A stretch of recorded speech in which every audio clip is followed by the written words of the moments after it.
And so what I am wanting to do is give you guys, before the test starts, I already did this last week when we discussed how the test would be given, but just a few more, reassuring reminders, okay, about how it's going to be graded and what you can do to maximize your chance of getting an A on the test. Remember, it's an open book, and you guys will have 40, more than 48 hours, in fact.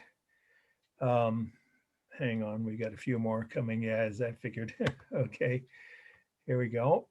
I want to let everybody in. Okay. Um, the idea being that this is going to be a live exam, but then you could take your time and decide if you want to revise any of your answers or add to them or change them or just check on how how you feel about those answers before you turn the test in. You'll have until midnight on Saturday to do that. Okay, so that gives people, I think, just about all the possible chances with your notes. Of course, obviously, you should be able to uh, go back if you want to. And on the other hand, if you're done, when you're done at the end of this 1 hour, it's a 1 hour exam before the break or at the break, if you want to turn it in, that's fine. You get it off your plate and move on to other things. And then you need to send it as a PDF, please, to my AOL account only. I said that in the email, and I'll remind you all one more time. I'll do the same with my other class, so that when I post this lecture, including the test portion, you'll get a notice of that fact, A, and B, a reminder of how to submit the exam. It needs to be, again, like you did with your paper, Art 1.2 midterm exam, underline last name, first name, and PDF only, because it's hard to open some of the other types of files. Okay, speaking of papers, I haven't yet gotten back most of the papers from my readers, and I know why, because they're most of them, in fact, actually all three of them, are students at different, not all here at the JC, and they're having midterms, just like you guys are. So, just be patient, because I should be able to get them back to you certainly before spring break. I just can't say exactly when that will be. Oh, okay, we got a couple more people here.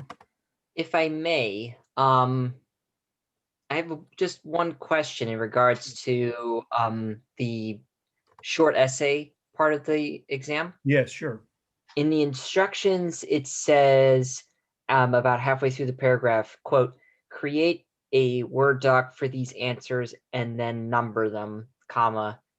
Okay, you don't need to number them if you've got most. That was before I even had done this ever. So it's an option, one option. You could do that if it's easier for you. But for most people, I assume it's easier to write the answers. And I said this in my email, if you saw it when I sent that to you guys, by the way, everyone by now should have gotten that email and printed out the test. Why? Because at least if the physical copy is in front of you, you will have that aspect of it, really easily doable.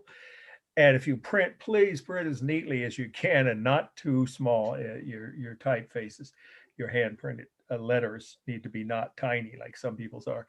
But you have the option, of course, and people should already have this technology. The Adobe app that allows PDF documents to be edited and fill in and sign, and you can do it that way. So I guess the Word doc is I understand is what's causing uncertainty. But because, yeah, if you do that, that's fine. If you have a way you prefer of doing it, and you've done it before on other online tests, since we've all been distance learning for a whole year now, then convert that into a PDF. So you do have that option. You see, so you actually have three options if you can. That's a good. I was just a little confused on the requirements of that. That's all. Yeah. Oh no, it's a good question. So you have the option if you want, if it's easier for you to work with a Word doc and then convert it at the very end once you've completed it before you send it into a PDF. That's fine. Some people have done that, or so I've been told. Okay, yeah, now's a good time to ask other questions, and then there's one more, because I'm gonna wait to put the first slide on like I promised in my emails at 6:45. I do So, have a quick question, sure. actually. Yeah. So what I did is I saved the PDF you sent us for the test to I take all my notes on an iPad.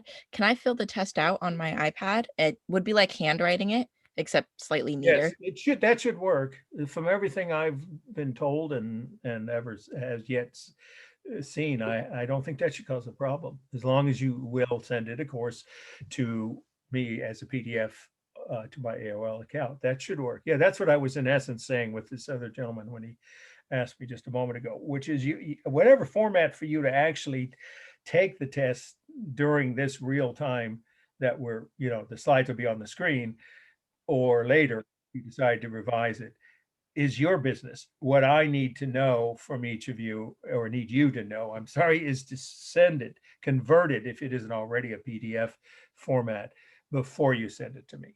That's the bottom line. So if you want to hand print it and then take a screenshot, then convert the screenshot to PDF. There's about three, at least maybe four options, but that's up to each of you. Um, as to what works best for you. So yeah, your idea of, having the notes taken electronically and applying whatever technology works for you guys is fine to take the test. But when you send it to me, again, it must be a PDF or it won't get graded. Awesome. Thank you. Oh, I got somebody else I have to admit here. Hang on. Sure. Any other questions? Do you want the short essay questions to be on a separate PDF from the No, no, that's a good question. Try to keep this all in one file, and there's no cover sheet, so you don't have to blend things like you did with your paper, where you had to attach a separate PDF that I sent you with a cover sheet.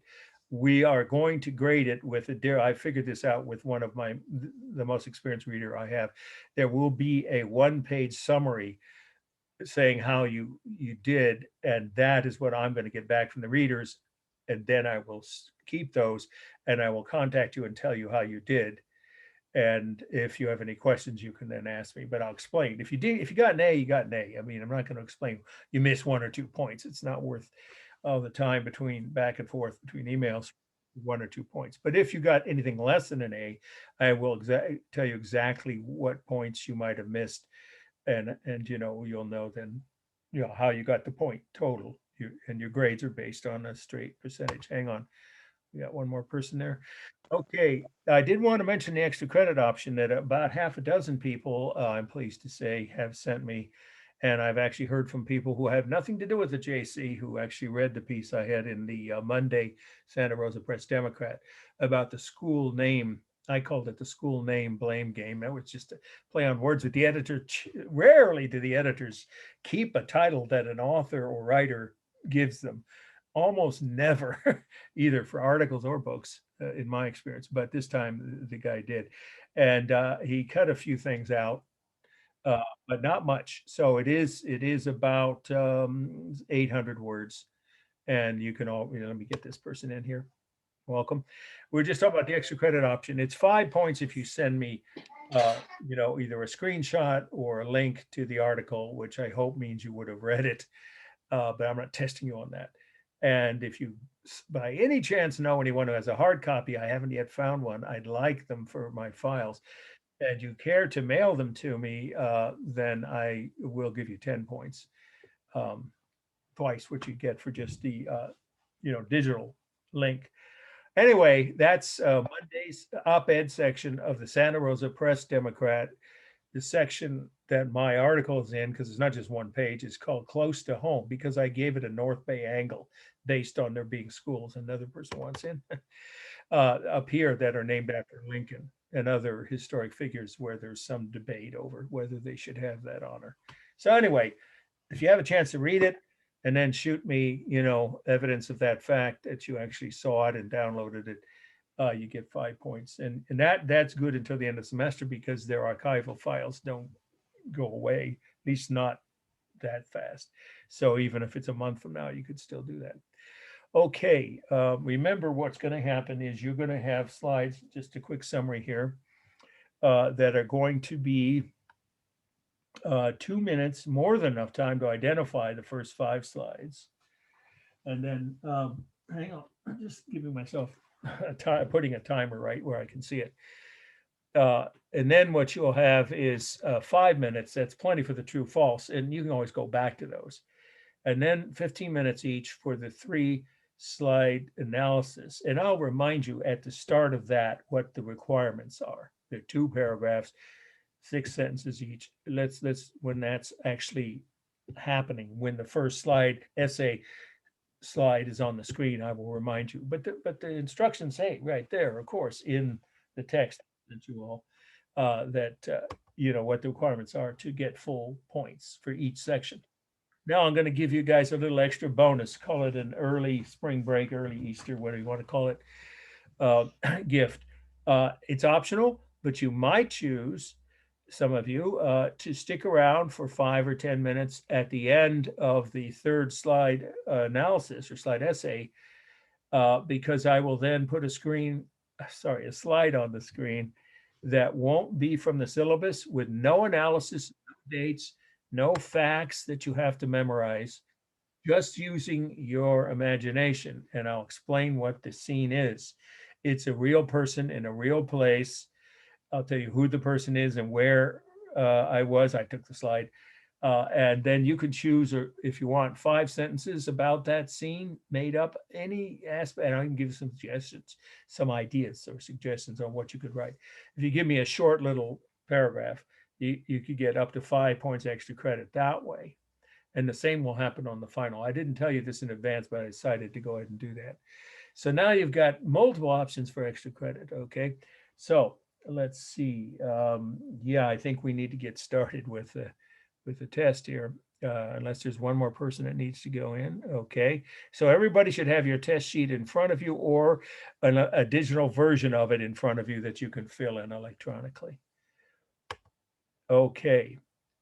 And I'm going to give you 2 minutes. Let's get this out of here. Okay. There we go. And get this larger. Okay. Now, 2 minutes from now to identify this slide the way it was on the syllabus, but the date could be rounded to a 0. Okay.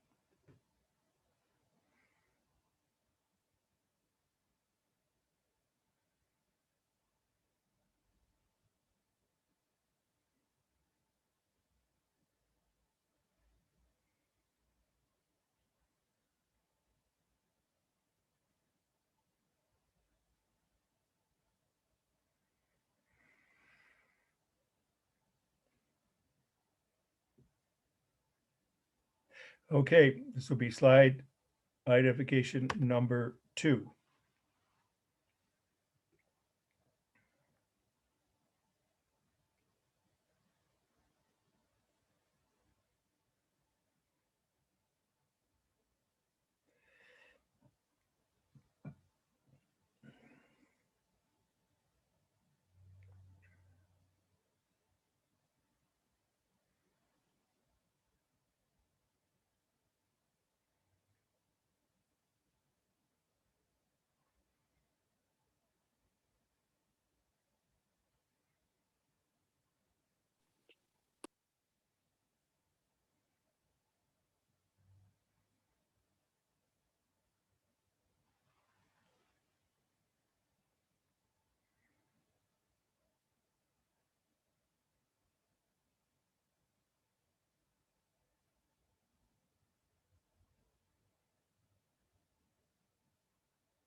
Okay, slide identification number 3.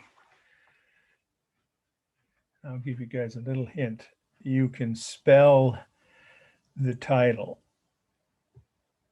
in either of the 2 languages that I mentioned, German or English.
Okay, slide identification number 4.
Okay, slide identification number 5, and what you are identifying is the structure in front of the building, not the building itself.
Okay, I'm going to leave this slide on the screen for the next 5 minutes for a simple reason, because I don't want to show you the first slide essay too soon. You have 5 minutes now to check your notes if you need to and answer the true false questions.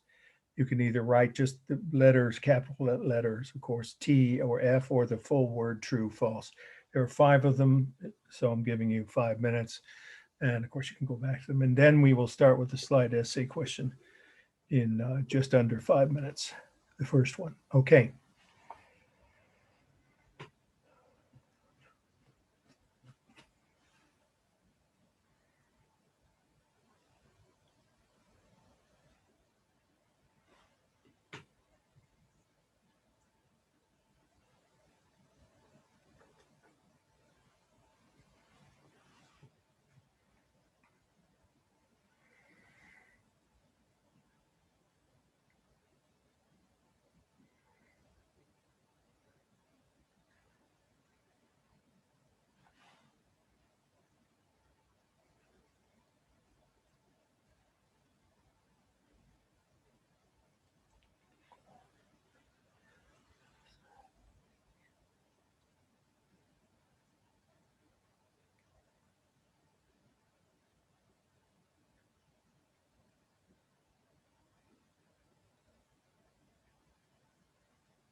About another 30 seconds on the true false, and then we'll start the slide essay portion.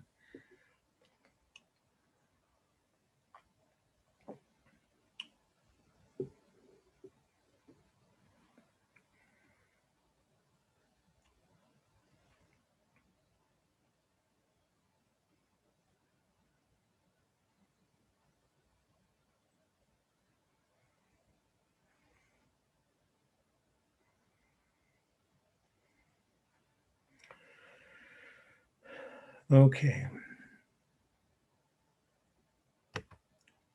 This is the first slide essay. Remember, as it says in the instructions, to first identify it like you just did with the previous 5 slides, as it was on the syllabus, the date can be round to a 0 again. On the top line, do that first, and then 2 paragraphs of 6 sentences at least each, one on the formal analysis. So that means you only have to analyze 6 of the 9 elements of composition, unless you choose to write more. And please keep the paragraphs separate. The second paragraph, you don't have to do it in this order. If you prefer to do the meaning first, you can. But the other paragraph will be on the meaning, and that would mean 6 sentences, not bullet points, but full sentences in a paragraph about the meaning. Okay, you have just under 15 minutes. I'll give you like a 1 or 2 minute warning before the time is up. Okay, good luck.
If you just join us, you of course can catch up with what you'll see when I post this on YouTube.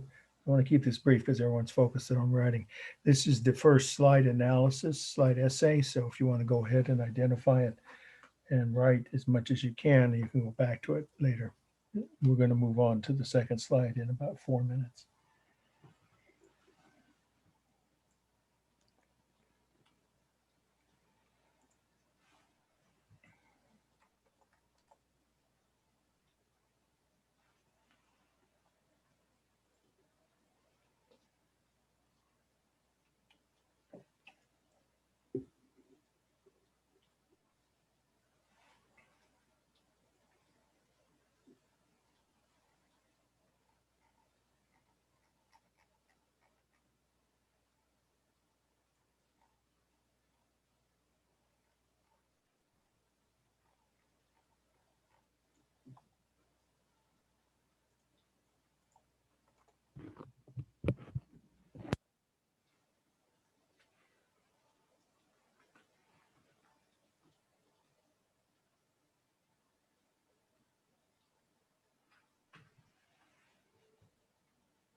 About 2 more minutes on this.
Thirty more seconds.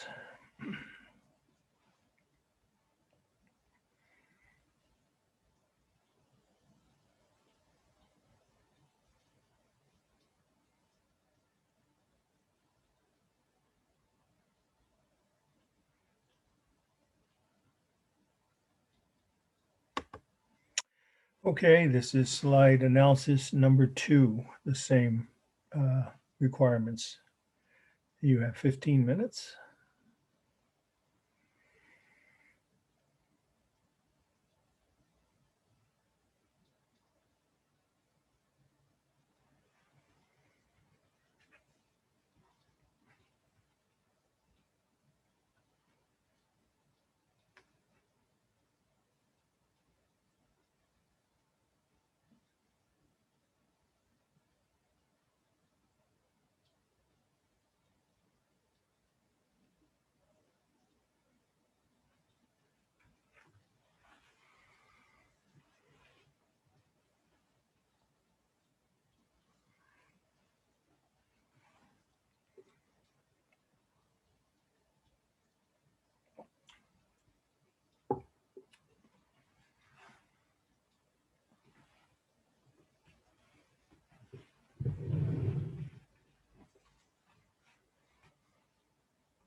About 2 more minutes on this.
Another 30 seconds.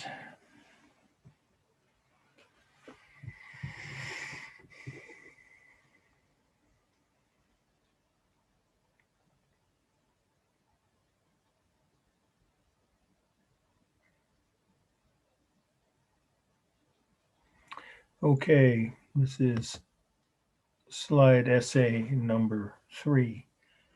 You have 15 minutes, and then, as I said, it's an optional extra credit slide that won't require analysis, and that'll be right after this, worth 5 points, and I'll explain that when it's on the screen. Okay, good luck.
2 more minutes.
About 30 more seconds.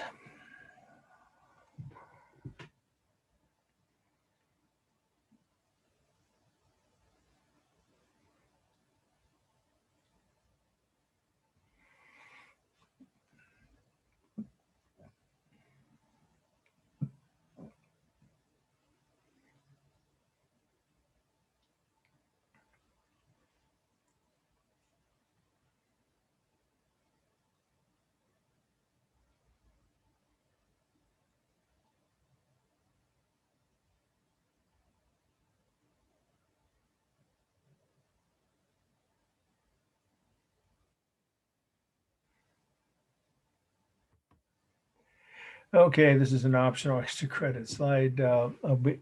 Give you a brief description of what actually was happening, and you can decide if you want to write 5 sentences or more. Probably give it a title. You get 5 points extra credit, and there's no points off for spelling or grammar or even creativeness. Just use your imagination or your own version of these facts.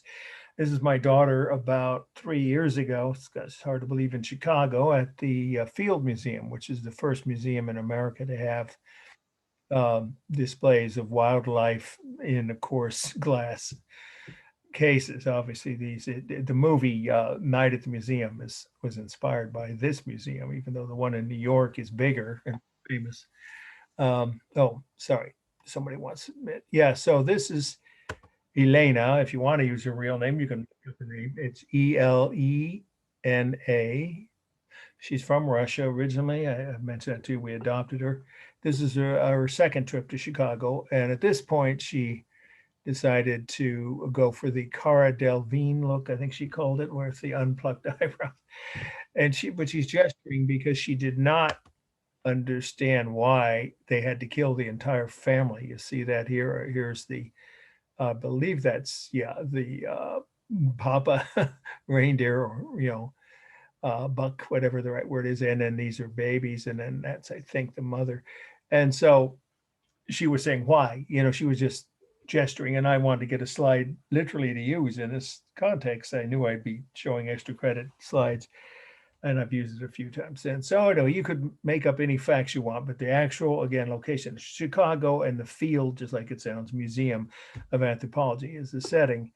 And this was in 2018, and her name is Elena. But you can come up with something completely different. You can make up, stories. She could be a Russian spy for Putin and maybe trying to infiltrate one of the election campaigns, which of course that's before the presidential election, but there was a congressional election happening. Or you could say she's a high priestess of some weird Berkeley cult that goes around the country trying to, reanimate, right, these animals from, from the past. Or you could bring aliens into it, or the Russian mafia, or whatever you want. Any 5 sentences will give you 5 points. You can leave it on for about another 8 minutes, and then we're going to take a break like we usually do. And I will then have the first slide. Don't disappear, because at least one, if not more than one, of the next set of slides will be from India and Southeast Asia on the final. So you will need to take notes. Okay, but if you want to pair off early, that's fine. Just be back at 8:10. And we should be able to end early, maybe even 10 or 15 minutes early. We start again at 8:10. Okay.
Yeah, this is the Field Museum of Natural History in Chicago. The first museum of its kind in America. It's over 120 years old.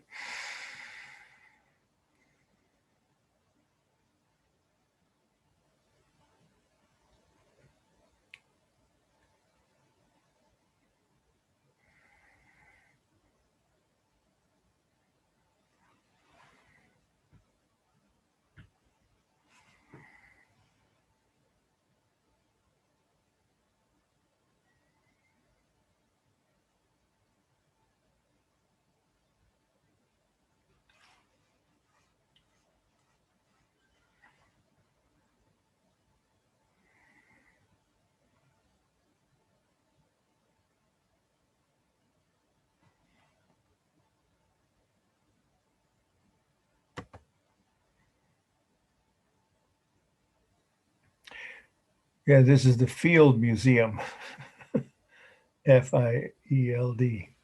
You can set it in New York if you want and riff off of the movie with Ben Stiller if you prefer, or make her an animal rights activist or something like that, which she is somewhat, which is why she was objecting to this display of dead animals. One thing to kill an adult, but to kill the family, she thought that was excessive.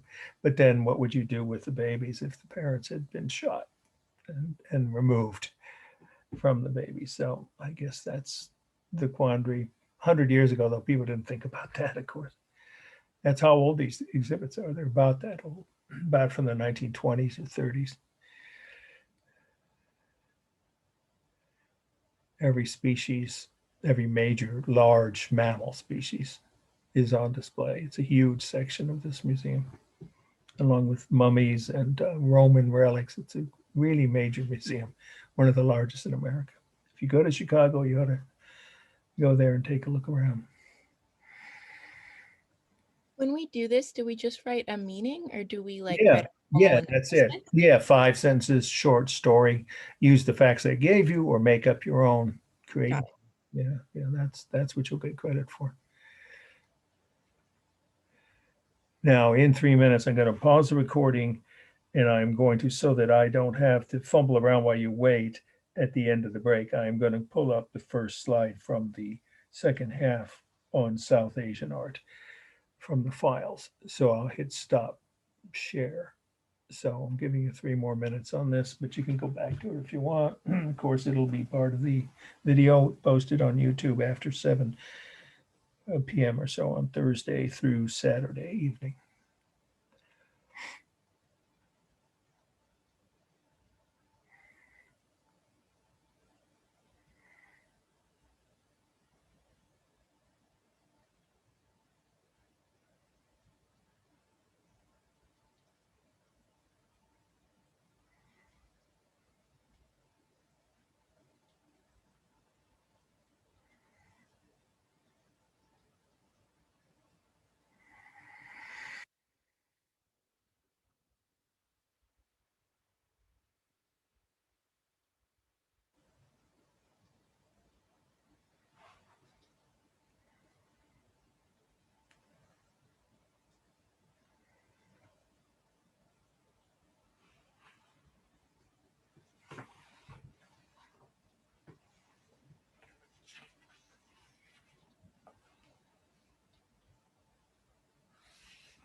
Okay, I'm going to pause this recording, and you guys can keep working if you want, or just go ahead and take your break, but be back 10 after 8 for the second half of the new slides. Okay, see you about 15 minutes. Okay, everybody, we're going to do, probably just over an hour of slides from the syllabus. So you should have the syllabus out, of course, as always, for this week 7, second half, South and Southeast Asian art after 1200.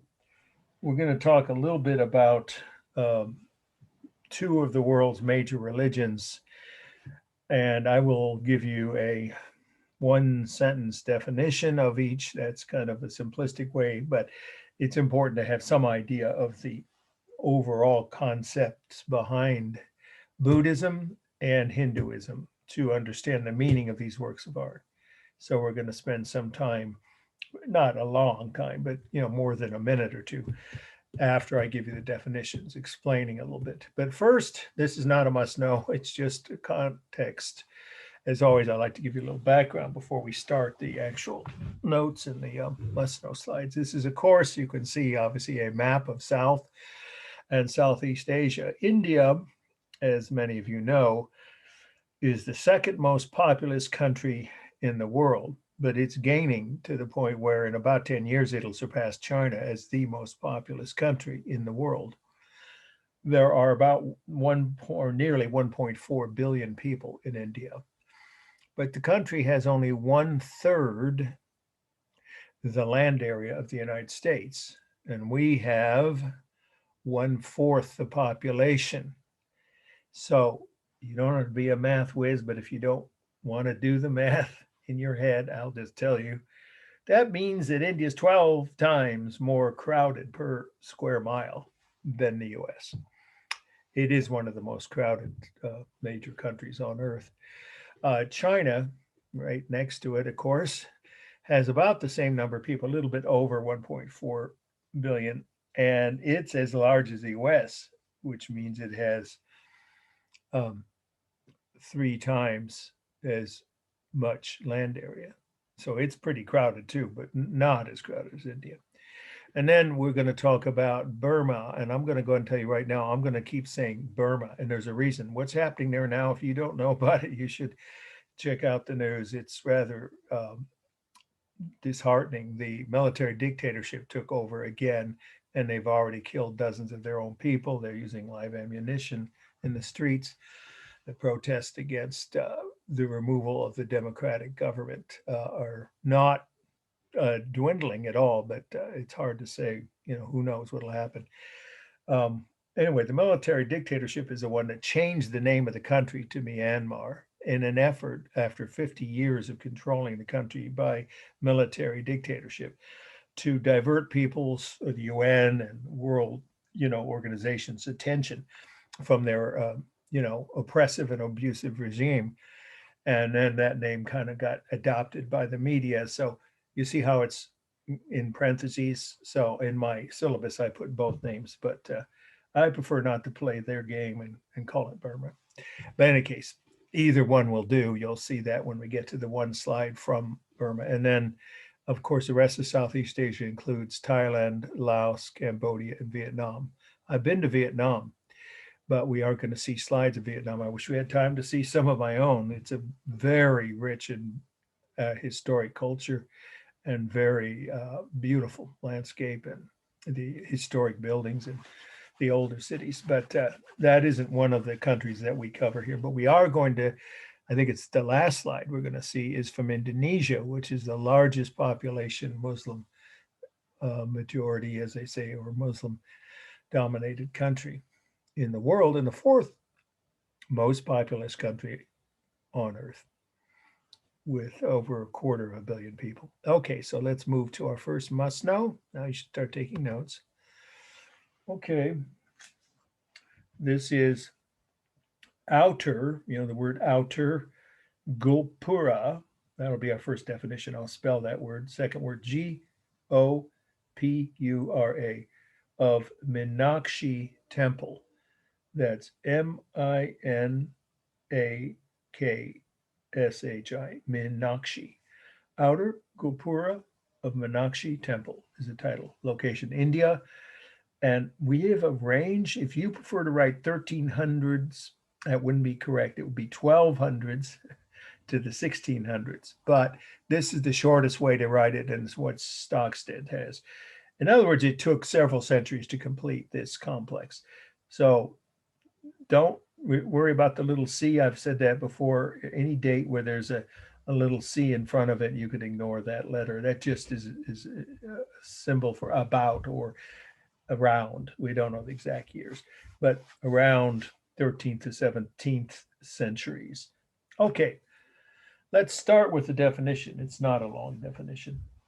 First of the new terms for tonight, right, which you see here on your handout for terms to know for art 1.2. Just below the 4 main features of Baroque art, Gopura.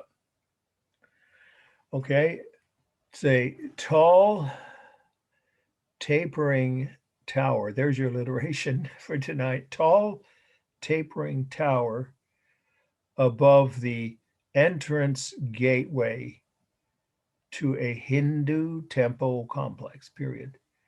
A tall tapering tower above the gateway entrances, plural, I should say, because there's always more than one in every complex. Again, above the gateway entrances to a Hindu temple complex. This is a gopura. I'll just make sure it's clear. It's from here all the way to the top of this tower, which is above the entry gateway. And of course, there are doors back here below the tower and in the back behind, the columns, where you could then enter and then go down these stairs into the courtyard of a temple, a Hindu temple complex. Gopuras were the tallest structures in Asia for many centuries. For instance, this one is 160 feet tall. It's like a 16-story skyscraper. It was the tallest structure for a long time, just say for a few centuries, in South Asia. South Asia usually means India. By the way, India is considered a subcontinent. It's large enough to have its own weather patterns, climate zones, and geographic features that divide it from the rest of Asia. So when you hear the word subcontinent, that almost always is shorthand for India, or another way of saying India. So anyway, this is in southern India. And in southern India, these towers, these gopura, were more ornate. So let's go up close. Look at that. Thousands of carved figures, right, of Hindu deities, gods and goddesses of the Hindu religion. Also, another fact about it is that this is on the outer walls of this complex, which like all, and I'll repeat this, like all Hindu complexes, they grew in size over the centuries. And when they expanded, they moved the walls further out. So these towers got taller and taller to show off how important that Hindu temple complex was. The taller the tower, right, the more important or powerful the monks who ran that temple complex were. You're going to hear that come up again with Gothic cathedrals in the tower and other medieval Christian church towers. It's a common thing among many cultures around the world. The taller the towers, the more important the site and the people running it. So it's a sign of the importance. It is one of the most important temple complexes in southern India, and it had the tallest tower, as I just said, in all of India for a long time. The thousands, literally thousands of carved figures of Hindu deities, and there's a staircase here that leads to the top where you can walk out and have a view of the entire countryside, the whole surrounding countryside. Now, that leads to the next definition, Hinduism. Now, you see it's just below minaret. This is not a minaret. Don't confuse, that's a Muslim term. Hinduism, here we go. That's not too long, this definition. There is one long definition out of the several tonight, but this one's not too long. Hinduism is a religion that began in India about 2000 BC or BCE, a religion that began in India about 2000 BC, or if you prefer to write 4,000 years ago, you can write it that way, which believes in a multitude of deities,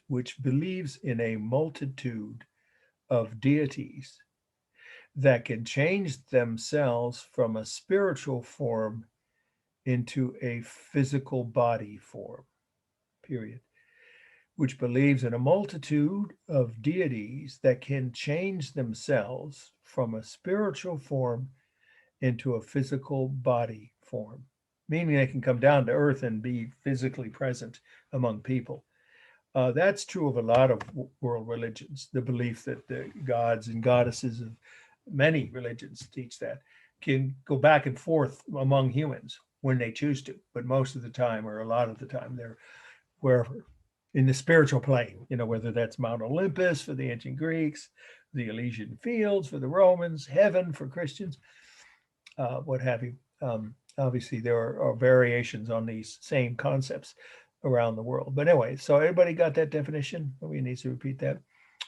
Okay, so this is a Hindu temple complex, and that fits with the definition that there are thousands of separate figures of deities. When you say a multitude, they really mean a multitude. That I think it has the largest number of deities of any world religion. I know there's hundreds of Catholic saints, but they're not supposed to be deities. However, even if you considered them such, because they had halos and they're holy figures, they're not thousands of them. This is a massive number of gods and goddesses, in other words of saying deities. And they are carved roughly the same size as human figures, because this is showing them in the Hindus call it gross body phase. But I know some people go, huh, what's gross about it? That means physical. So I modified the definition there at the end to say they can convert themselves from spiritual into a physical body state. Okay, that's pretty much the whole meaning of this. So let's do the formal analysis. It is completely symmetrical, left to right, and obviously weighted toward the bottom. It's dynamic on the edges where it's curved, right? Or you could say tapered is a better word. The individual figures of the gods and goddesses are upright, though. Most of them are standing upright. Not all of them. Some of them are moving. So say many of the figures. And the columns below, by the way, that's part of the tower itself, because it doesn't float in the air, right? It's supported by the base. The base includes the columns. And there it is. It's part of the upper section of the base. So all of this is part of the structure, up to where the stairs are. So the bottom, you can just say the bottom is stable, but most of it is a dynamic shape with a mixture of dynamic and stable figures of gods and goddesses. Then, of course, there is simulated texture, but you can't see it. So you could just say there's a real rough texture of stone carved. All the textures such as they are, if you just want to say there are some textures on the faces and bodies of these gods and goddesses or deities, those are done all with carved line. There's no painted line here. It is a warm color, an earth tone, kind of a tan color with gold or yellowish to gold colored stone on the base, right? There are no cool colors visible here, at least. And it's full of the rhythm. Each of these figures of gods and goddesses are similar. They're shaped like normal human, male and female, men and women and various others. In fact, among Hindu gods and goddesses, they had, of course, thousands of years ago, the belief of their gods and goddesses being able to transform or move back and forth between so-called whatever male and female identities. The same gods could become male, female, or be both at the same time, which is interesting. All those thousands of years ago, they were believing in that quality of their own gods, right? But in any case, what you see is of course, the rhythm of the human, or I meant to say god and goddesses' bodies displayed as they are like human bodies, heads, arms, hands. You can't really see them, but then you can see the decorations on the top there. You don't have to know this word, but that's the right word is finials. So let's go. Yeah, there you are. You can see them. So that creates rhythm, as do the windows. These are windows to look out over the courtyard, and the columns. So there's a lot of rhythm. The modeling is just the shadows from the sun. The largest mass is the tower itself, then the base, and then the columns that support the whole thing, or partially support it. Okay. Balanced, stable. Yeah. Yeah, I think that's it. All right, let's move on. This is the next must know. And this one is Katib Minar, 2 words. That's Qutb. Minar is capital M-I-N-A-R. Katib Minar, India, 1236. Now, this is interesting to me because it's a minaret. So I'm going to give you that definition in a minute. It's not a very long one. But it's next to what was originally a Hindu temple, and then it was converted and enlarged into later on into a mosque. Why? Because of the Muslim conquest of India. And that's an important part of the meaning now. You should be taking these notes. This is an example of the early Mughal culture or structures built by the invaders, Muslim invaders, and they were conquerors, of course. They conquered almost all of India. So here's that definition. That word is, where are we here at the bottom? Actually, it's on the top of the next page, sorry. But it's not too long. Mughal, M-O-G-U-L. Some of you know that maybe that word is used by egotistical Hollywood film producers to describe themselves, right? Like some that have gotten in rightfully in trouble for their nasty behavior recently. Anyway, Mughal is the word they took it from this culture. Here we go. Mughal was the Muslim invaders who conquered and ruled over almost all, it's like 90%, so just say almost all of India. The Muslim invaders and conquerors who ruled over almost all of India from the early 15, you could say 1500s through the 1700s. That's what, 300 years. That's a long time. So they left behind all kinds of architecture and historic sites. This is one of them. Okay, so this was originally a Hindu temple, and then it was converted into a mosque and remodeled the way it is now, with the pointed arches and various decorative details borrowed from mosques all over the world. Almost every mosque has pointed arches because it's a Muslim invention. The pointed arch is a basic decorative feature. You'll see it again on the Taj Mahal and one or two other slides the rest of this evening's lecture. But it's the minaret that we're focused on. And that's the next definition. This one is really short, barely one line. Minaret is a tall, narrow, round prayer tower. You see that? Tall, narrow, round prayer tower at or near the corner of a mosque. I'll say it one more time. Minaret is a tall, narrow, round prayer tower at or near the corner of a mosque. That's exactly what we're looking at. But man, is this a fat, wide, heavy, thick, however you want to say that, very unusually wide minaret. It's not as narrow as most minarets, are way narrower than this. You'll see that in a couple more slides, like the Taj Mahal. And the reason for that is that this particular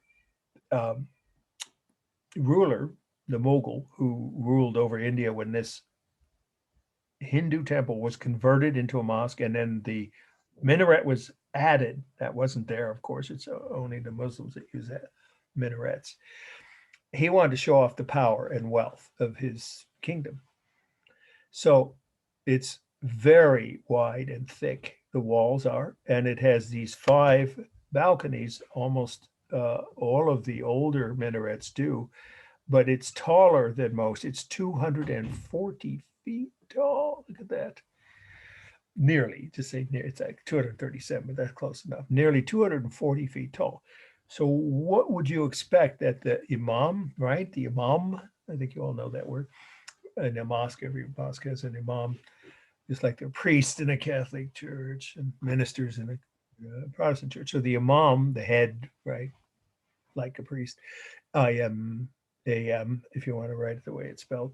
The imam would have to climb up here 5 times a day, 240 steps or whatever it is. No, that's not practical.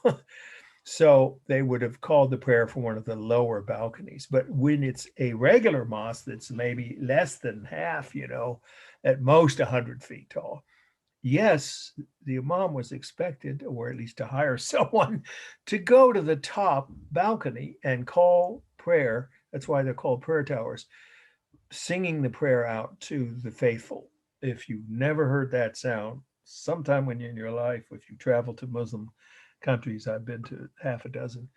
It's quite an experience to be woken gently in the morning, other than by an alarm clock, by the sound of the call of prayer. I think it's a beautiful sound. As the sun rises, that's the first time. And then 5 times a day, including at sunrise, the call to prayer is sung from the top of a minaret. Although this one, ironically, they wouldn't have done because it's too tall.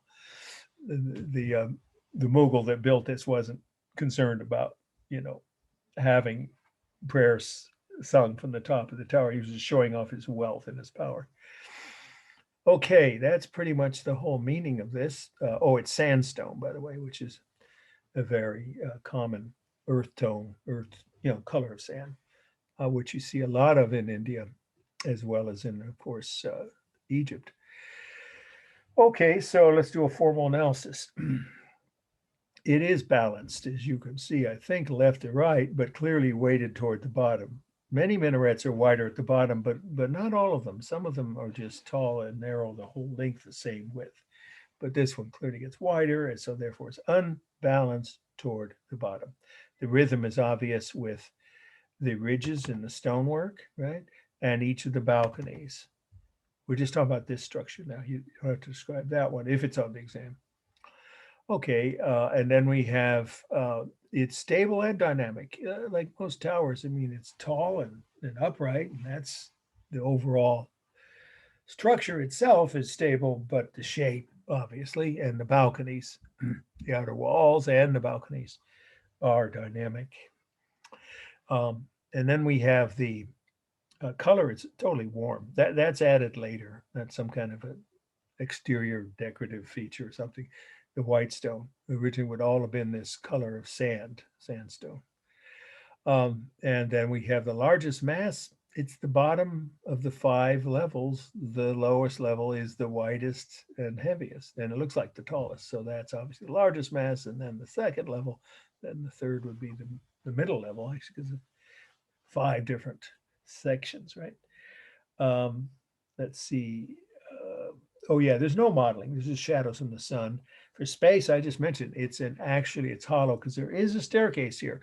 So one could climb up to the top, but how often they actually did that, the imams or the people. Sometimes imams didn't do the actual singing of the prayer. I know that because I talked to people at some of the mosques I visited, and they might think, I'm running the church, I'm busy, I can hire someone who has a good voice and is faithful and knows the prayers from the Quran.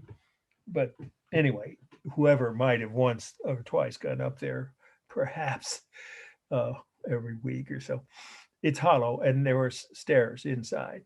So it's not a solid mass, even if it looks like it. Most of these, of course, they'd have to have staircases for people to reach the top. And let's see, for space, I already said just under 240 feet. It's real space. There's no technique for space. And the line is just the visual line that isn't even very obvious unless you get up close in this close-up view, formed by the shadows around the ridges on the exterior of the minaret. Am I forgetting anything? Balance, rhythm, texture. Oh yeah, it's a real rough texture of stone. Okay, moving on. This is really an interesting painting here. The next must know Akbar, the name of the Shah, the ruler at that time. The Shah was a title given to they sometimes just said Mughal, but Mughal is a general term for the ruling class and families that, had already taken over India. So Akbar, he was a Shah, is Akbar, inspecting, right, the construction of, and here's the name of his new capital city, Fatehpur Sikri. I know that's, I'll say it slowly and spell it twice. Fatehpur, Fatehpur, Fatehpur Sikri, Sikri. That was the new capital city he was having built. India, 1590. He was a Mughal. I already defined what that was. and a very powerful one. He ruled in the golden age, or the beginning, just say the beginning of the golden age of the Mughal era. India was ruled for nearly 300 years by these people until the Brits came along and took India away as their biggest colony, as you may know. But from the 1500s through the 1700s, that's 300 years they ruled. But this is near the beginning of their golden age, when they reached their height of power and wealth. And it's shown in the fact that here he is, right? Akbar. If it's not obvious, he's the ruler with his servants fanning him and everything and people talking to him. He's personally involved in the design and construction and supervision of his new capital city, which is Fatehpur Sikri, the part of the name I just spelled for you, which will become a new capital city. So you see, he's talking to all the workmen, the craftsmen, the foremen or supervisors that, you know, oversee the workers. And then here are some of the women and other people making food for the workers. This is classic Mughal painting. It's a painting. I love this kind of artwork. You can go to the, maybe not, well, you will be able to, the Berkeley Art Museum.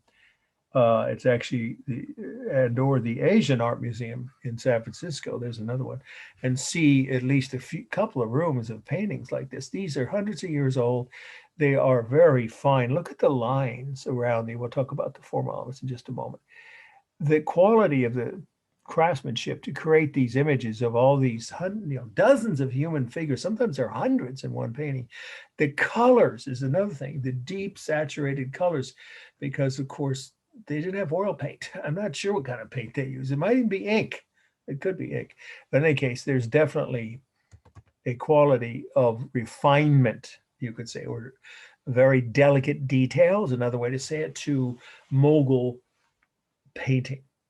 And this painting and this period of the early Mughals under Akbar, his court, the painters he hired to do these paintings, set a new style of Mughal art that lasted for hundreds of years up until the British came. In fact, even well into the 1800s, they were still doing this kind of art. And of course, everyone's full of activity and busy. That's another thing. These are not static scenes of people just having a meal or standing listening to a speech or talking. They're active. They're working. They're bringing loads of bricks, what have you, right? Cutting stone and measuring things, right? And here they're obviously going to bring some kind of, looks like, the food to the workers. It's full of activity, of energy, and that's typical of these Mughal era paintings. They're a very distinctive style of painting, which then was imitated in other Muslim countries after this, outside of India. Back then, India, there was no Pakistan. India and Pakistan were under the same rulers, the Mughals. And then it spread from there to Persia and then to Turkey and other parts of the Muslim world. Okay, so that's the definition in terms of the meaning. I'm sorry, I meant to say the meaning. Let's do a formal analysis. It's balanced, nicely balanced. If you do a line down here, when you add, if you count, now I count that as mass. I mean, that's not all human bodies, but you've got, objects there, the food being prepared and the animals here, the walls of the town. It's roughly balanced, left to right and top to bottom. It's full of the rhythm, of course, of the bodies, the hands, heads, arms, legs, and the objects that they are carrying, right? And there is some texture here. Let's get up close. It's minimal, but there is some on the clothing, I would say on their turbans that they're wearing. And on it looks like rice, just say food here, and the walls, the stone or brick, mostly it's stone, carved stone, right? And there is thin outline around most of the figures, but there is some bold outline here and there, like on the edge of the cliff there, for instance, and one or two of the human figures, mostly just there, it's visible. There isn't really much modeling. They didn't do a lot of modeling, maybe just, again, the edge of the cliffs. I don't see much modeling, though, on the human figures. Let's get up close. Yeah. There really isn't much modeling. It's minimal. Here there is overlapping And I would say foreshortening on these two walls, though it's not very accurate. Here it's more accurate than here. It doesn't appear to be too much, of a diminishing size here. But you can't say there's diminishing size as a technique for space because he's bigger. Of course, he's the ruler. He's always shown bigger. But these figures should be much smaller than these ones down here, and they're not. So they did not use diminishing size, atmospheric, or scientific perspective, just overlapping and some foreshortening. That's it for space. The colors are just wonderful. You see the warm colors, right? The reds, yellows, browns, and then the cool colors, the blues, grays, right, and whites, colors of the clothing mostly. And then we have, let's see, the largest mass is hard to say. You decide. If you count this as one mass, this whole group of people here on the sort of toward the upper right, then that'd be the largest mass. But if you count the structures in each human figure separately, then it's probably a close call, but most likely the building, because you see more of it in the upper left corner. And then it would probably be this walled courtyard. You can see it's several buildings, right? And then the third largest would be the one where you just see the edge of the wall across the road there. Okay, balance, texture, warmth, space. I think I've got the algorithm. Okay. This is really an interesting one, and it's very telling. The symbolism in this is very revealing of what was happening in the history of the Mughal Empire at this time. So this is the next must know. Jahangir and Shah Abbas. Jahangir is the name of the ruler of Mughal, the Mughal ruler of India. He's a little later, of course, generation later than the last ruler. So I think he's Akbar's son. I'm pretty sure that's right. Jahangir, Jahangir, and Shah, as you may know, is still spelled this way, Shah. Abbas, Abbas. Jahangir and Shah Abbas. That's the title. India, and the date is 1618. So what's going on here? A love fest. Two guys who are just such good buddies. They just can't, help but express their loyalty, friendship, affection for each other. No, just the opposite. What's really going on is a political statement, or you could say a diss, a piece of political propaganda. There's your second dose of alliteration for tonight, in which what you see is a statement, because this was created by artists working for Jahangir. And there he is, the Mughal, who was trying to demonstrate, or in this painting, he clearly was demonstrating his superiority, his greater strength and power over the Shah. Because why? They had a dispute over, of all things, what's now Afghanistan. Boy, that part of the world has always had drawn other parts of the world into conflict. It's since Alexander the Great's time. Just think about it if you know your history. Anyway, it was over. You don't have to know what part. You could just say over one of the kingdoms between their two kingdoms. His was India, and the Shah's was what's now Persia. Well, we don't call it Persia. Some people do. Iran.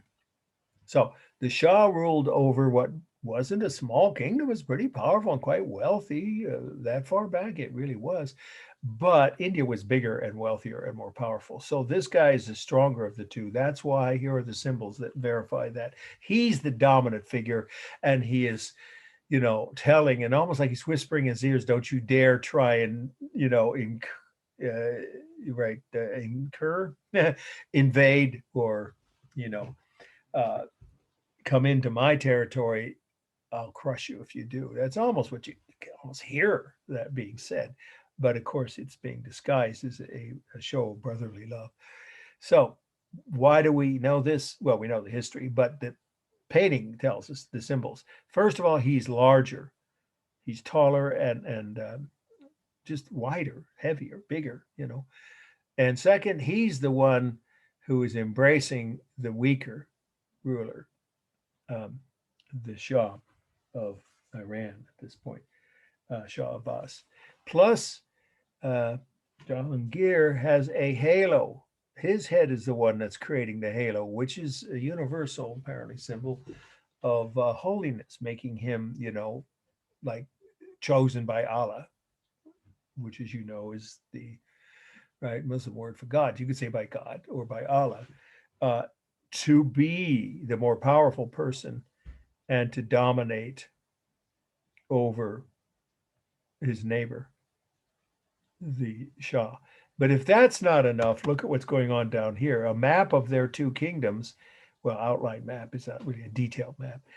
There's India, and it's symbolized by the larger, more powerful creature, the lion, and the little lamb that has obviously no way of defending itself against a lion is placed over the kingdom of Shah Abbas, over Iran. So the the weaker, less powerful kingdom is symbolized by a lamb over its place on the map. The more powerful one clearly is symbolized by the lion, and the Shah, of course, is standing on his symbolic lion. So it's really a powerful statement of political dominance by one kingdom over another. Okay, formal analysis. Again, it's that Mughal style of painting with these thin outlines and refined details. And you see a lot of this. There is simulated texture here. Really here more so with his hair. It's quite detailed, isn't it? And their clothing, their headdresses, and his clothing, and to some degree, a little less so, the Shah's. And then even the lion and the lamb definitely do have similar textures. Now there is modeling in this one, but mostly it's on the two animals below the humans. And the largest mass, well, it's a close call, probably Jahangir, right? The Mughal. And then I guess if you count it as a mass, the halo behind him. And then it would be the Shah, and then the third would be the lion, and fourth would be the lamb. If you want to count the map below, it's really just, kind of a background. And then we have the rhythm of the human bodies, of course, the arms and hands and heads. And then we have the colors. He's dressed mostly in cool, and the Shah dressed mostly in warm, and their skin tones, of course, are warm, as is the halo, the gold halo, and the lion with the lamb is cool. The map, again, of course, brown colors on the outline map, those are warm. And it is mostly dynamic, but they're both standing kind of upright except leaning into each other. So the bottom of his, at least, actually both of their legs are pretty stable. And of course the background, the map and the halo are dynamic. Their upper bodies are. So it's more dynamic than stable. And for space, there's only overlapping. That's all that this has. There isn't really any foreshortening or any other technique. Okay. I'm skipping this one. Let's see. I think I cut that from the list already. Yeah. Here's what we're going to do. We're going to end with the Taj Mahal because it's such an important work, but I want to describe, because it'll mean more if I show you this, of Buddhism. That's our last new definition. It's an important definition. It will come up, Buddhism and maybe Hinduism, but for sure Buddhism will come up on the final. So this next one is just 2 words. It's one of the shortest titles tonight. Seated Buddha, and that's Buddha. Cambodia. The modern country is Cambodia. Again, you could ignore the little c, 1200. We don't know the exact year, around 1200. Well, this is a figure that evokes the image of Buddha. We're going to say who he was. That's a major part of the meaning of this and 1 or 2 other slides. Some of you already know some things about Buddha, but I just finished reading a really well-written biography of him that was written, of all things, by a former Catholic nun who converted to Buddhism, and it was a New York Times bestseller. It's quite good, actually. I'll tell you the title. It's just called Buddha. That's a simple title. I'm almost finished with it. Very interesting. It's been in print for about 8 years. In any case, we should say that this is not what it appears at first glance to be a portrait of an actual, image of Buddha himself. What we know is the king of Cambodia at the time wanted to associate himself with a recent conversion to Buddhism from Hinduism, because we're going to define Buddhism in just a moment. So he is the model for this. Most historians agree, there's little debate. The actual features of the face and even the physique, the body, were modeled after their own king, because many such statues with exactly the same expression, facial features, all the details are the same, are found from that same period during his reign as king, all over from the early 1200s, all over Cambodia. So we think he wanted to associate himself with Buddha, and he had himself depicted as Buddha.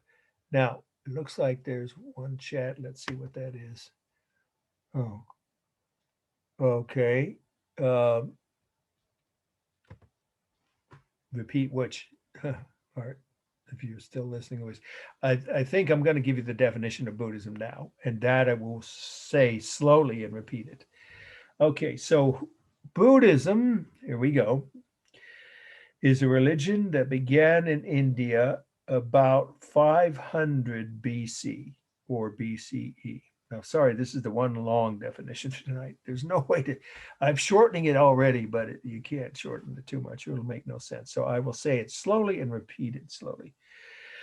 Okay, once again, it's a religion that began in India about 500 BC, comma, which teaches that there is an eightfold path to enlightenment, which teaches that there is an eightfold or eight part, but they always say eightfold path to enlightenment with an E, of course, to become enlightened, including, and here's the last half of the definition, right thinking, to be correct, to do it correctly, right thinking, right attitude, right speech, right livelihood, and right action, period. I'll say the whole thing again. Religion that began in India about 500 BC, which teaches that there is an eightfold path to enlightenment, including right thinking, right attitude, right speech, right livelihood, and right action, period. Now, what does that mean? Buddha, as some of you know, and if you don't, you can choose to write this or not, but if this were on the exam, or let's see, do we have at least one other? Yeah, we do, at least one other Buddhist slide. You could use it as part of the meaning. So it's more detail than I usually give, but we can't just gloss over who Buddha was. Obviously, he was an important person, one of the most important people in the history of the world. He's the one who came up with this concept of these.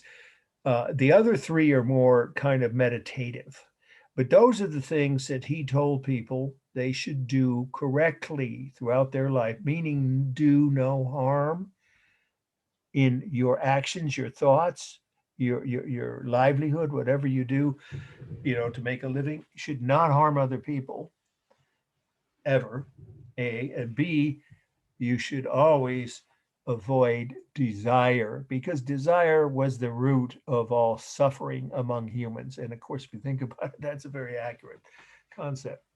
When people want something, they usually have to contest, compete, fight, or do harm to others to get it. So he said the root of all human suffering is desire. So we should cleanse ourselves of desire and live this peaceful life and follow these teachings, doing things the right way without harming other living creatures, not just human beings, but other living creatures. Now, I do have a question. They were not vegetarians. I just read that in the biography. So you could argue that that's not exactly consistent with not harming other living things. But, where they went, there wasn't always available food from farm fields that was, just plant food. So you can make that argument that that's not consistent. But they existed. He and his monks, there were tens of thousands of people that lived in his we would say communes today, but his religious camps all over northern India, where he was from during his lifetime. He left the royal palace of his father. He could have become a king. His father was a king, a local ruler, not of all of India, but of a small kingdom in northern India. And at 29, he left. Again, you could say this is not consistent with not harming other people. He left his wife and 3 children behind without saying goodbye, because he decided he needed to start over his life as an enlightened person. And he wandered for years in rural India, living off of handouts, alms, they call them alms, ALMS. If you've heard that word, some of you, donations. And eventually he sat down under a magic tree, right? Supposedly, so you could just say a tree, but it's a special tree, and spent days contemplating why there's so much suffering among human beings and the human race. And he came up with this answer that it's all due, or mostly due to desire, and what that leads to: greed, envy, hatred, conflict, and that we should purge ourselves of that. So that's what this figure is symbolic of. Supposedly, it is a contemplative, or I prefer the word meditative state of mind that he said you should be able to achieve, but you have to be trained. It takes a lot of practice to get to the level where you can literally almost feel like you're leaving your body. I did go to a Buddhist sect for a while when I was at Berkeley, but it never got that serious. I'm afraid it was more of the westernized version of it. People were chanting for Mercedes and jobs at law firms. That's not what Buddha would have talked about. Let's see what the questions are. Here we go. We've got some comments. Yeah, seated Buddha.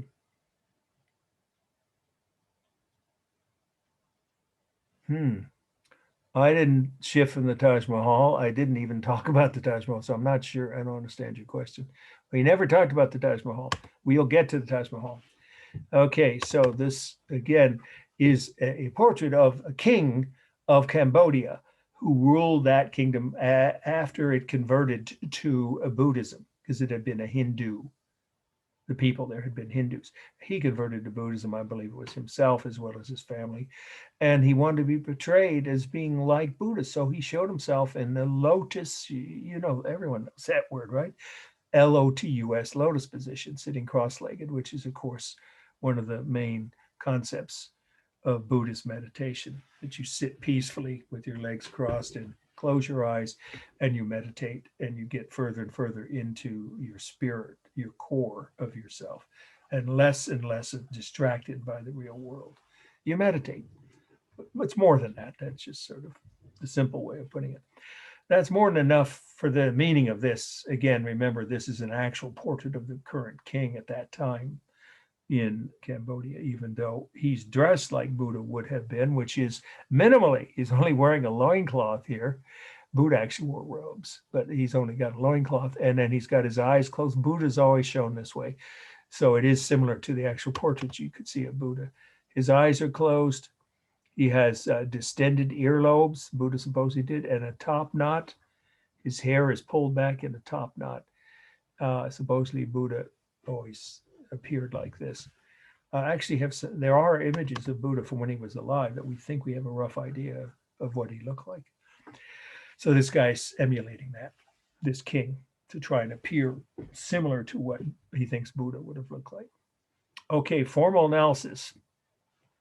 It is balanced. Of course, he's seated.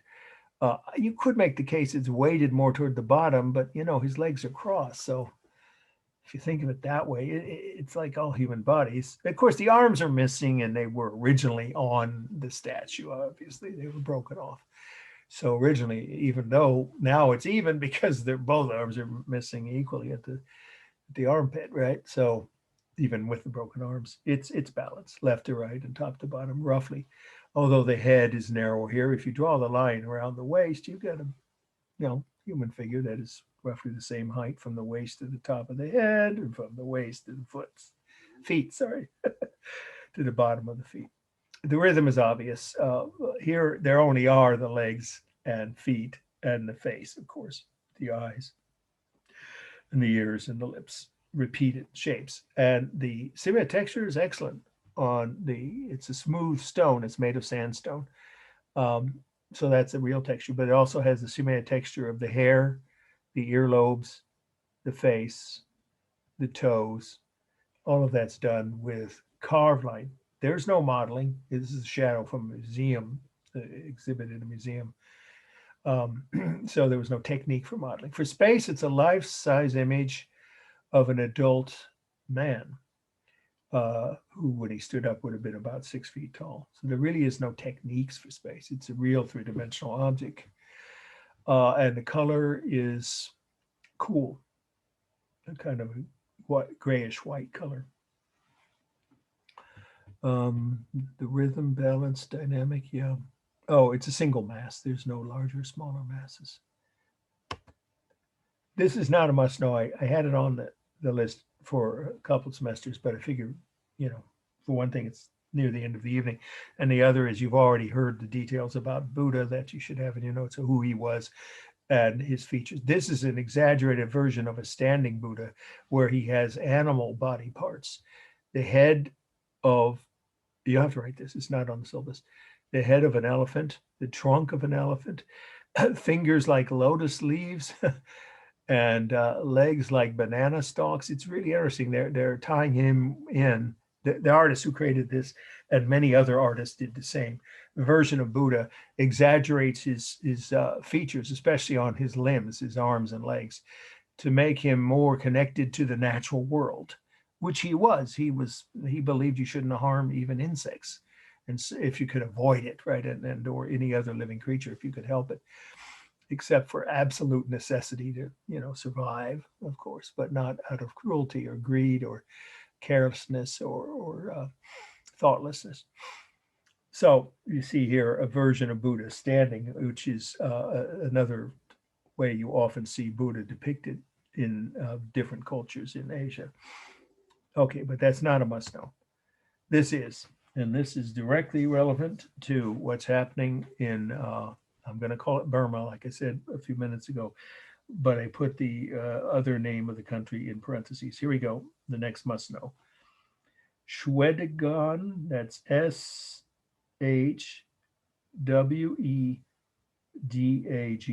Shwedagon Stupa, STUPA, Stupa, one word. Burma. It's easier to write and remember, but if you prefer the name that the media mostly uses now, except the Wall Street Journal, they're still calling it Burma. MYANMAR, Myanmar, is what the military dictatorship renamed it. 15th century. If you prefer writing 1400s, you can. It means the same thing. Okay, this is a Buddhist temple, and that's our last definition for tonight. A stupa is a particular kind of temple. So I'm going to define, I'm sorry, I meant it can be either. Okay, but first, let's just say this before you write your notes about the meaning. If you've been watching the news from Burma or Myanmar, this is in the, I think it's the largest city, anyway, one of the largest cities. Again, it used to be called Rangoon, now it's Yangon. You don't have to write that. You can just say it's a temple that is in a city where there are many people dead from the brutality of the police. It's been in the news. CNN reports live from Burma every night. At least they have been for over 10 days since the military crackdown on their peaceful, and those are peaceful demonstrators, unarmed ones. Something like 80 of them have been killed. It'll probably be in the hundreds. Who knows how long that'll go on. You see this temple in the background of some of the peaceful protesters while they're being beaten or shot by the military in their own cities and their own country. Okay, now you should start writing this. Okay, so what's a stupa? A stupa is, it can be either, and sometimes it starts as one and it's converts to the other. So I'll say it slowly and repeat it. A stupa is a Hindu or Buddhist house of worship. It can be either a Hindu or Buddhist house of worship with a large central dome, beneath which worshippers walk in a clockwise direction around a collection of religious relics. I'll say that all again slowly. A stupa is a Hindu or Buddhist house of worship with a large central dome, comma, beneath which worshippers walk in a clockwise direction around a collection of religious relics, period. So this is a stupa. Okay, it was probably built first as a Hindu house of worship, but it's now Buddhist. It's in what's now Burma, which, as you may know, is almost entirely a Buddhist country. There are some Muslims living in one part of the country that are not treated so well, but that's a separate issue. Most of the, it's like 95% Buddhist. But when this was first built, it might have been, it doesn't matter, it might have started as a Hindu stupa. In any case, it is a stupa. Here's your dome. If you go up close, you can see that is a dome. But then it has a spire above it, a gigantic, this is all part of the meaning, a bell-shaped spire, which is symbolic of bells that are used in both Hindu and Buddhist, but particularly in Buddhist religious ceremonies. Bells are used a lot, as you may or may not know if you've been to, as I have, to several Buddhist countries or Buddhist temples in this country. So the bell is a religious symbol to, you know, evoke the ceremonies held inside or outside this temple. It's part of a complex, by the way, but the stupa is just the part that's gold. And yeah, that is part of the meaning. That is real gold plate. That is extremely expensive. And it's replaced by donations, both from the government or wealthy people, but also average, even some working class people would donate money to recover this, because gold is, you know this, it melts. Gold melts. It's the softest metal I think there is. It doesn't last very long. So you have to recover it every so many years. I don't know how often, just probably every, you know, few decades, you have to resurface it with new gold. And that's paid for by donations, by, you know, thousands of worshipers who come to visit this temple, this stupa. And inside, what do they see? They see images that it changes the exhibits. You say exhibits, displays is better. Exhibit sounds like it's a museum. The displays inside change from time to time. They are images of Buddha, right? Or they can actually be what is supposed to be his footprints. Well, you know, people believe that they are his real footprints or casts, you know, plaster casts of his footprints. Then of course they'd be very emotional about that. Those are the religious relics. They see either some kind of remnants from Buddha's life or images of him, or supposedly some form of relic of a footprint of his from where he walked. He walked everywhere throughout India for 50 years. He lived to be over 80 in India. Okay, so that's most of the meaning. And then the only other thing is, oh yeah, let's finish up with this. You see that there? That's an umbrella-shaped finial. The finial's the piece on top of something. I told you that word might use. These are finials, for instance. And they also have that umbrella shape. But the main point, you just have to focus on the one, is the temple itself, where the gold, you know, giant spire that looks like it, or a spire that looks like a giant bell is. That's all you have to describe, not the buildings or structures around it. Okay, so that covers most of the meaning here. They're ending with something is common for a stupa, either Hindu or Buddhist, and this is now a Buddhist temple, to have a finial at the top decoration at the very peak of a tower or spire, shaped like an umbrella. And I'm not sure the symbolism of that, but you could guess. Something about protecting the people underneath it. You know, the people in Hong Kong use umbrellas to try and prevent the soldiers there from attacking them. That didn't work so well from the tear gas and so forth. Okay, so what we have is a formal analysis, and then we'll move on to last two slides, the most important one, which is the Taj Mahal. That one has a high possibility of being on the test. So let's wrap this up. It's a warm gold color, of course. It's completely symmetrical left to right and obviously unbalanced toward the bottom. And then we have the texture is the real smooth texture of gold. It is not simulated texture.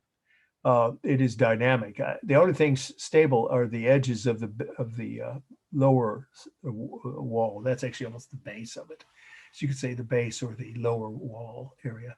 For space, it's an open domed room with about a 50-foot high ceiling and then another 50 feet tower or spire, the right word is spire, this section here. The dome ends there.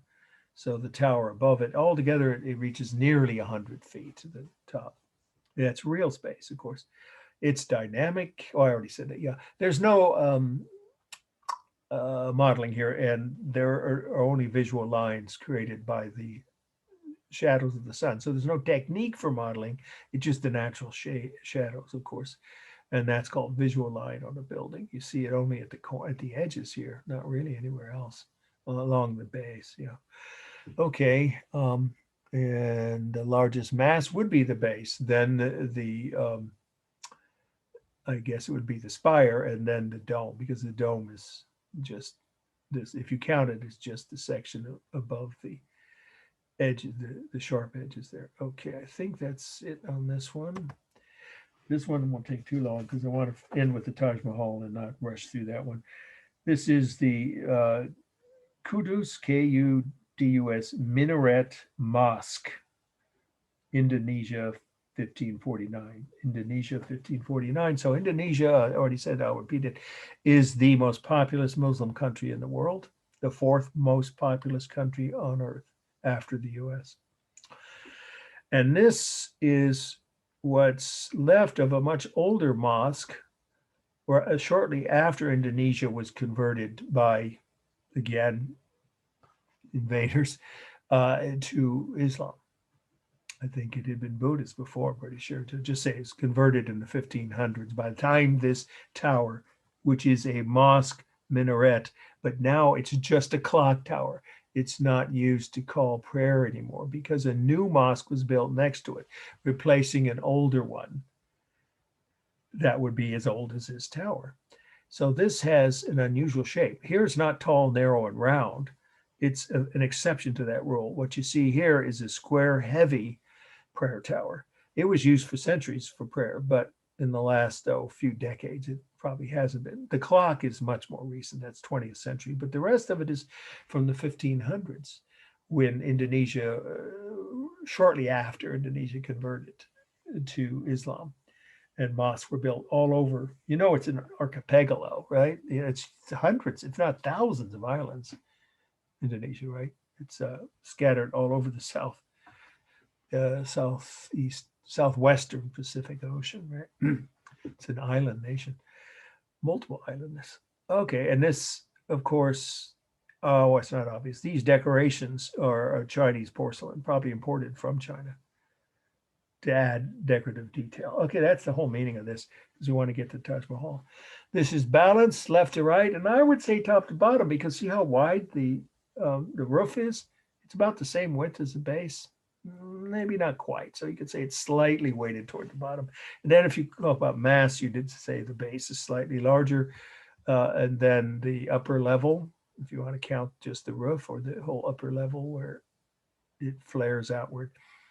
And then the shaft, right? That's always the right word for the middle section of a tower, is the third largest mass. It's the texture is the real rough texture of stone. There's no carved or painted line. It's a visual line created by the shadows from the sun.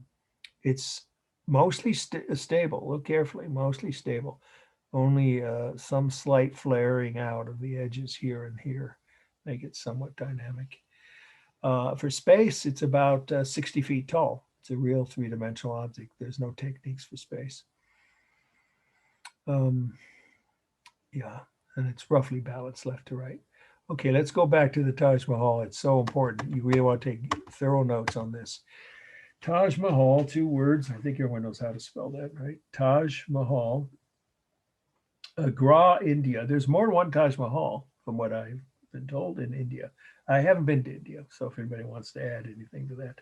Agra is a city in India. A-G-R-A, India. Taj Mahal, T-A-J-M-A-H-A-L, 1648. The Taj Mahal is a structure with three purposes. First, it's a functioning mosque. It always has been and still is. That's the first purpose or function of this structure. Second, it's a mausoleum, which contains the remains of the wife of Shah at that time. The Shah, Jahan was his name, if you want to write it. He's pretty famous, at least certainly in India, if not other parts of the world. Jehan, but you can just say the Shah at that time. It's another word for the Mughal who ruled India. This is a mosque, obviously he was Muslim. That his wife died in childbirth, giving birth to their 14th child. And then the third purpose of this is a monument to his undying love for his deceased wife. There's no other way to put that. And of course, that's what people think of first when they see it. It was built out of his grief for the loss of the love of his life. They were childhood sweethearts, this Shah and his wife. And so they really loved each other. And they were raising a family, a large family, obviously. And then suddenly she dies, as often happened of childbirth. She was only 32, which even back then that was young. And he could have remarried any, eligible woman in the entire kingdom, kingdom. It was an empire really of India. He could have married anyone who was not already married. He never did remarry. He never got over his grief. And he built this monument to his undying love for his wife. Her body is inside. That's why, in a sarcophagus, of course, it is also a mausoleum. But it also has several features that are specific to Islamic culture and one that isn't, that some people think are. First of all, the reflecting pool. Anybody know a structure somewhere back east that's been the site of many famous marches, rallies, speeches? The Lincoln Memorial. The architect of that site went to India and studied this site to create the Lincoln Memorial. So it's no accident that it's very similar in appearance. And that is a Muslim invention. Muslims invented reflecting pools. The architects were from Persia. They brought the idea of reflecting pools from, we now call it Iran, but back then it was Persia, to India with them. They introduced that idea. Then we have the pointed arches I've already mentioned, of course, that these are Islamic inventions. If you didn't know that before or write it before, you should now. That's very specifically a Muslim invention, as are the minarets. They're your tall, narrow, round prayer towers. That's what a true minaret looks like. Being a royal mosque, there are 4 minarets. The other 2 are in the back behind, of course, this photo. So there are 4 minarets. You only see 2 of them. 4 minarets are reserved for royal mosques. Only the royal family could do that. And then another Muslim feature is not a single living creature visible anywhere, inside or outside. No mosque ever is allowed to have living images or images of living creatures. It's against the Quran. So all you have, let's go back to the detail, is geometric decorations and Arabic prayers. Even though the people here didn't speak Arabic, they weren't Arab. Not the Mughals. I think they'd come from Afghanistan, right? And so you have Arabic prayers, or you can say Islamic prayers in Arabic. And the only other decoration theme or motif allowed is geometric patterns. In this case, plants. You see them carved above the pointed arch. You see them there. It's a beautiful structure. It's one place I do want to see sometime. Okay, and then the fourth thing people assume is Muslim is not. It's Russian.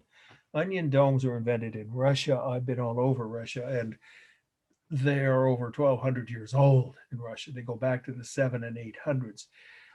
And so onion domes were imported into the Islamic world from Russia.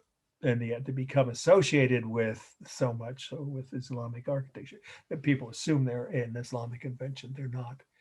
Okay, that's plenty on the meaning. And then we'll do a formal analysis, and we'll end a few minutes early, but I'll stick around for any questions you have, as always. Okay, is it balanced? Oh, yeah, left to right. It's totally symmetrical. Almost every mosque is. In fact, I haven't seen one that, I've been to dozens of mosques. I don't think I've seen one that's not symmetrical. But of course, you can make the case it's unbalanced or weighted toward the bottom. The rhythm is obvious with these pointed arches, the minarets, the onion domes, right? The windows, the carved geometric patterns and prayers, all of which are repeated shapes. It's powerful rhythm. And then we have modeling. Here, modeling is a part of the composition. It's designed to be. It's the deep recessed niches with the dark shadows, or you could say strong modeling or shadows created by the sunlight, the shadows from the sun hitting it, that give this building its strong visual impact. Without that, it wouldn't be as distinctive. So the modeling is part of the design here deliberately.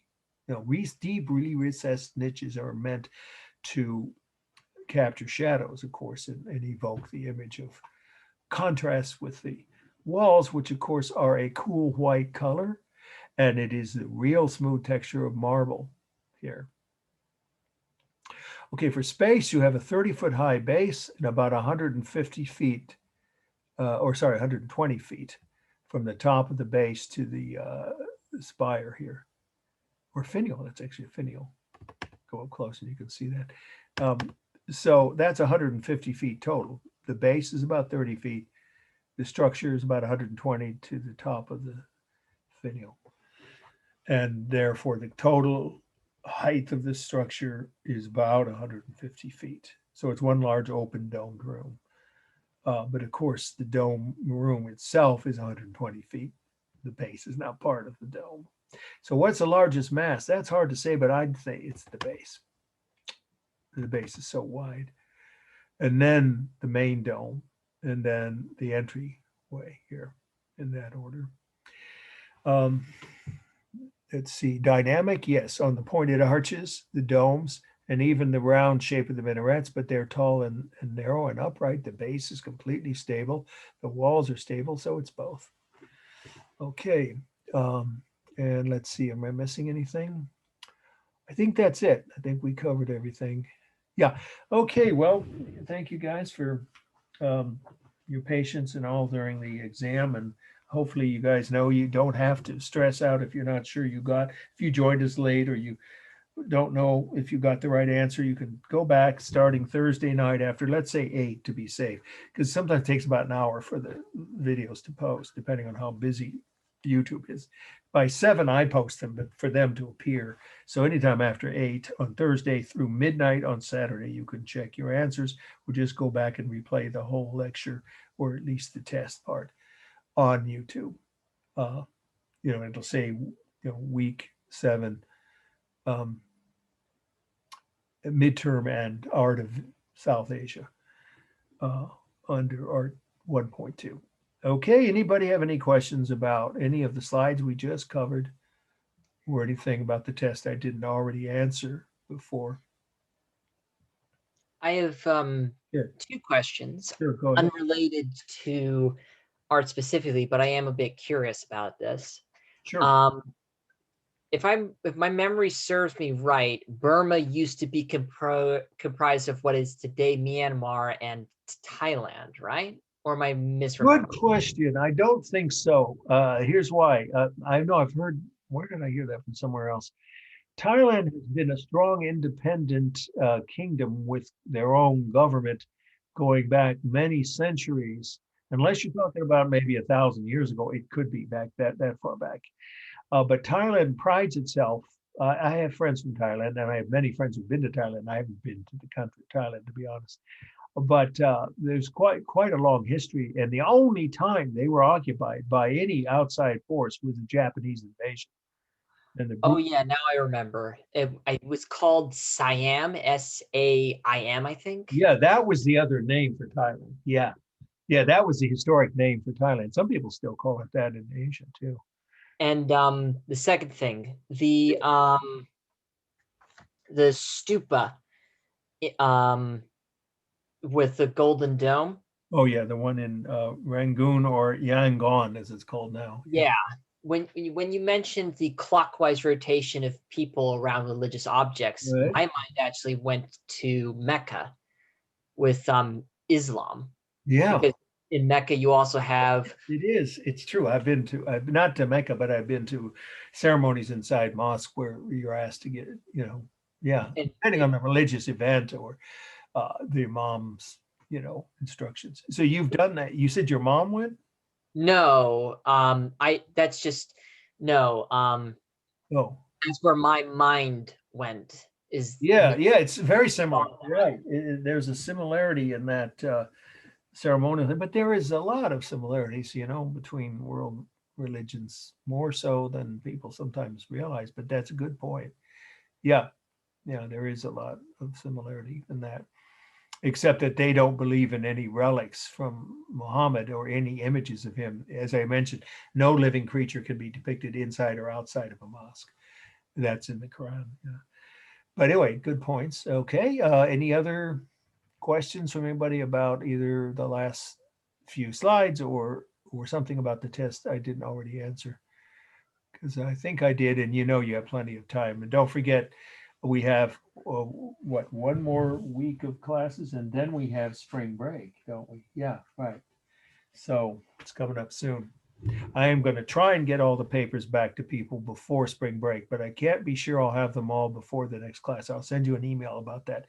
I expect to, but I can't be certain of that because, for one thing, I just got my second shot and that laid me low for 2.5 days. I mean, it didn't cause me severe discomfort. It just made me so tired I could hardly keep my eyes open. That's a mild side effect. It's worth it. So hopefully, if you guys get a chance to get your shots, whether it's a 1-shot or 2-shot vaccine, do it. It's worth it. Most people have mild side effects. They're not anything. Just give yourself a couple days to recover. Okay, anybody else have any questions? All right, you guys, thanks. Good night. Take care. Have a good week. Okay.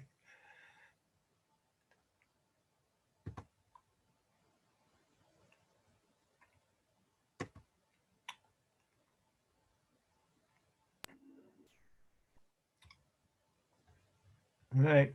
See you guys later. Good night. Yeah, have a good week.